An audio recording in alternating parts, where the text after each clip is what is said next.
కేంద్ర మంత్రి కిషన్ రెడ్డి మాట్లాడుతున్నారు. లైవ్ చూద్దాం.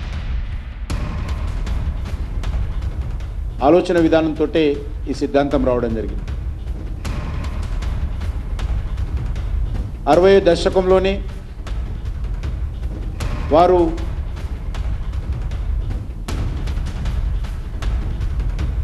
ఈ ఆలోచన తీసుకురావడం జరిగింది. గతంలో విద్యారంగం పైన కాంగ్రెస్ పార్టీ ప్రభుత్వము ఏర్పాటు చేసినటువంటి కొఠారి కమిషన్ ఈ యొక్క త్రిభాష సిద్ధాంతాన్ని మరింత బలపరిచిన విషయాన్ని సందర్భంగా మనం వస్తుంది.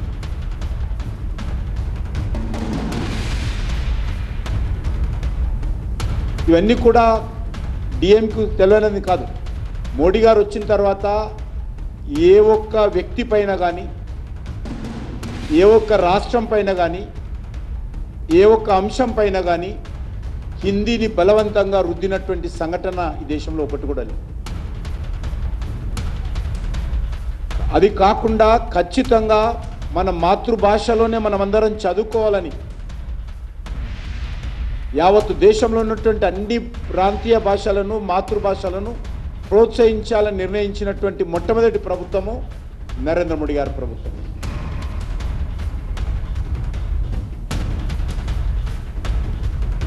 ఇవన్నీ తెలిసి కూడా కాంగ్రెస్ డిఎంకేలు ఎన్నికలు రాగానే ఈ రకమైనటువంటి తప్పుడు ప్రచారానికి, విష ప్రచారానికి, బురద జల్లేటువంటి ప్రయత్నానికి తెర లేపుతూ ఉంటారు. ఇప్పుడు ప్రవేశపెట్టినటువంటి 2020 న్యూ ఎడ్యుకేషన్ పాలసీలో బలవంతంగా ఎవరి మీద కూడా ఏ భాషను రుద్దేటువంటి అవకాశం లేదు.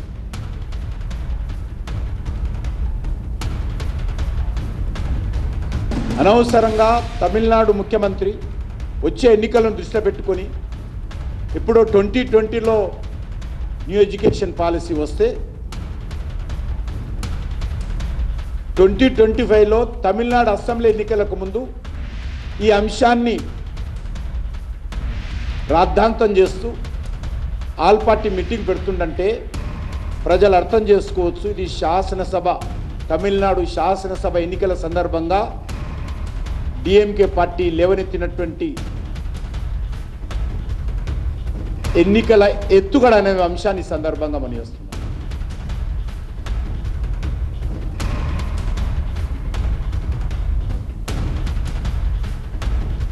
చాలా దురదృష్టకరం.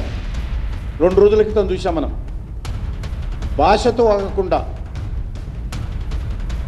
ఒక తమిళుడు రూపొందించినటువంటి ఒక రూపాయి డిజైన్ లోగోను కూడా డిఎంకే ప్రభుత్వం మార్చింది. ఎంత దిగజారుడు రాజకీయాలకు ఈరోజు దేశంలో కాంగ్రెస్ పార్టీ వాళ్ళ మిత్రపక్షాలు ముందుకు తీసుకొస్తున్నాయో అర్థం చేసుకోవచ్చు. తమిళనాడుకు చెందినటువంటి గౌహటిలో ప్రొఫెసర్గా పనిచేస్తున్నటువంటి ఒక తమిళ బిడ్డ ఉదయ్ కుమార్ రూపొందించినటువంటి ఈ రూపాయి డిజైన్ను ఈరోజు తమిళనాడు ప్రభుత్వం మార్చింది.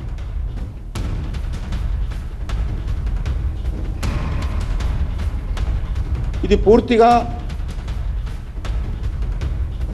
డిఎంకే ప్రభుత్వానికి, స్టాలిన్ కుటుంబానికి, ప్రజలలో పెరుగుతున్నటువంటి అసహనానికి, అభద్రతా భావనకు నిదర్శనమని సందర్భంగా మనం చేస్తాం.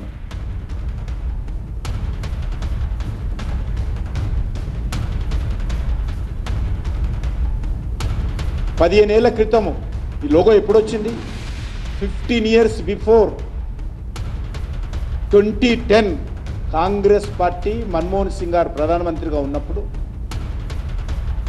ఈ రూపాయికి సంబంధించినటువంటి లోగోను కాంగ్రెస్ పార్టీ ప్రభుత్వము మరి ఒక డిఎంకే తమిళనాడు చెందినటువంటి ఎమ్మెల్యే కుమారుడు ఉదయ్ కుమార్ రూపొందించినటువంటి లోగోను ఆ రోజు కేంద్ర ప్రభుత్వం అడాప్ట్ చేసుకొని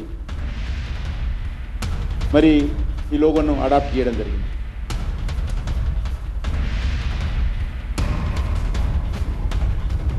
ఇది కూడా తమిళనాడులో రిషి వందియన్ అనేటువంటి కాన్స్టిట్యున్సీ నుంచి గెలిచినటువంటి డిఎంకే ఎమ్మెల్యే కుమారుడే ఉదయ్ కుమార్.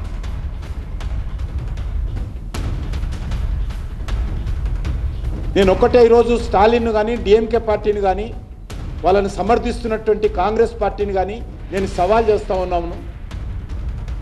2010లో ఎందుకు మీరు ఈ లోగో ప్రవేశపెట్టారు?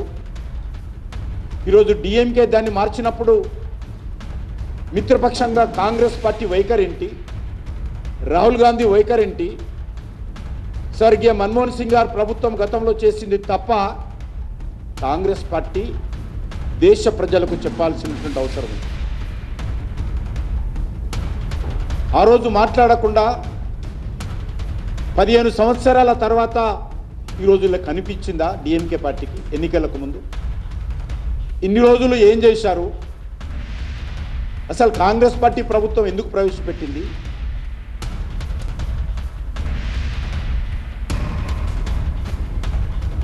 ఆ రోజు ఎందుకు అభ్యంతరం చెప్పలేదు? ఎందుకంటే 2010లో కాంగ్రెస్ పార్టీ ప్రభుత్వంలో డిఎంకే భాగస్వామిగా ఉంది. డిఎంకే మంత్రులు ఉన్నారు. వాళ్ళు ఆ రోజు అధికారం అవసరం ఉండింది కాబట్టి, ఈ లోగో అంశం లేదు కాబట్టి ఆ రోజు మాట్లాడాలి. అనేక లోగోలు అనేక భాషల్లో ఉంటాయి, అనేక కళాకారులు రూపొందించిన లోగోలు ఉంటాయి. దానికి న్యూ ఎడ్యుకేషన్ పాలసీకి సంబంధం లేదు. ఈ లోగో వచ్చింది 2010లో, న్యూ ఎడ్యుకేషన్ పాలసీ వచ్చింది 2020లో. ఇంత దిగజారుడు రాజకీయాలు డిఎంకే కాంగ్రెస్ పార్టీ చేస్తూ ఉంటే మరి ప్రజలుగా మేధావులుగా అందరు ఆలోచన చేయాల్సిన అవసరం ఉంది.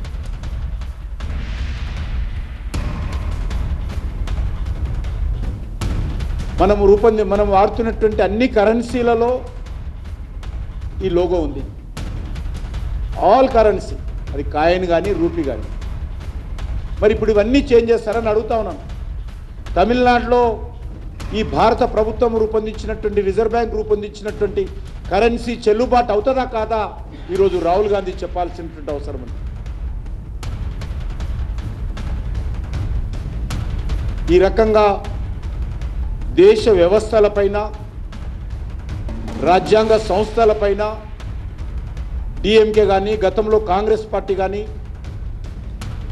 రాహుల్ గాంధీ కానీ, స్టాలిన్ కానీ, ఉదయనిధి మారన్ కానీ,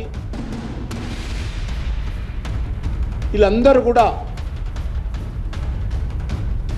మరి గౌరవం లేకుండా మాట్లాడుతున్నారనే విషయం ఈ సందర్భంగా మనవేస్తుంది.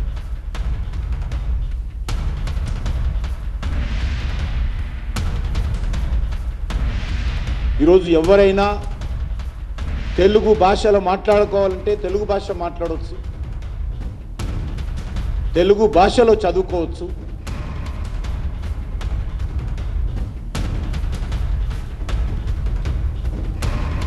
తమిళంలో మాట్లాడుకోవాలంటే తమిళంలో మాట్లాడుకోవచ్చు, చదువుకోవచ్చు. ఇంగ్లీష్లో మాట్లాడాలనుకుంటే ఇంగ్లీష్లో మాట్లాడుకోవచ్చు. ఏ ఒక్కరి మీద హిందీని బలవంతంగా రుద్దినటువంటి ఉదాహరణ ఈరోజు మనకి ఎక్కడా లేదు.